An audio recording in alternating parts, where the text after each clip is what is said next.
is ANN News Brief. Suspected Islamist militants have killed 29 Malian soldiers on Thursday in an attack on a base in the country's northeast.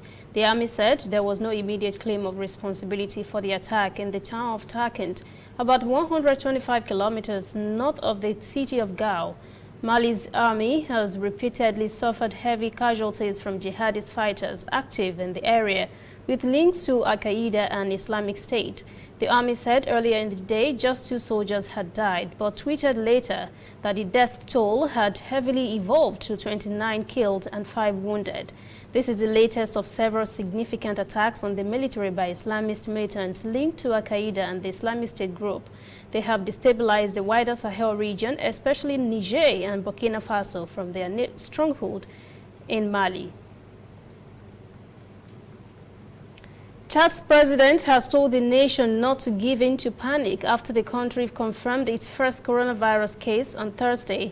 President Idris Deby has urged everyone to follow hygiene rules and other recommended measures.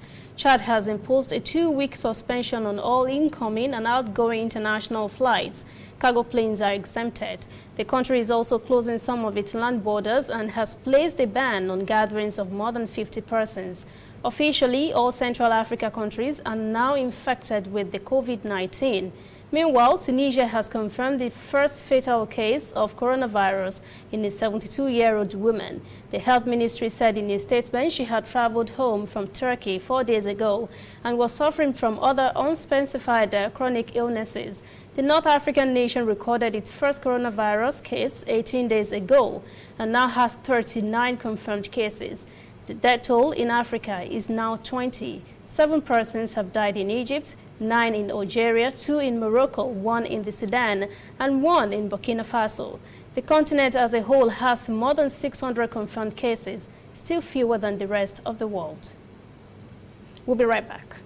Whether in your house, at your office, on your phone or online, we are there. We have the facts behind the headlines.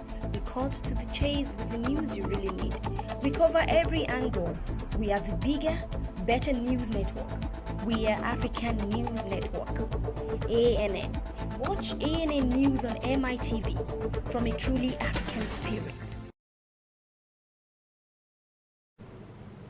South African authorities have announced on Thursday they would erect a fence along the country's border with Zimbabwe to prevent illegal immigrants from entering and spreading the coronavirus.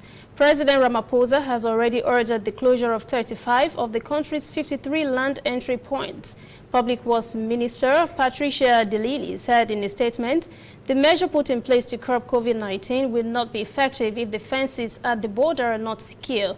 The planned fence is to be erected on either side of the Bridge Land port of entry in order to ensure that no undocumented or infected persons cross into the country. Many nations around the world have been cancelling flights, banning travel from certain countries and tightening controls at borders in order to prevent the spread of the virus. That sounds like Trump style. That's CNN News Brief at 1. For details on these and other breaking stories, visit our website, annafrica.news. Conversation continues on our social media platforms, Twitter, Instagram, and Facebook at CNN Africa TV. I'm Lucy Ademi.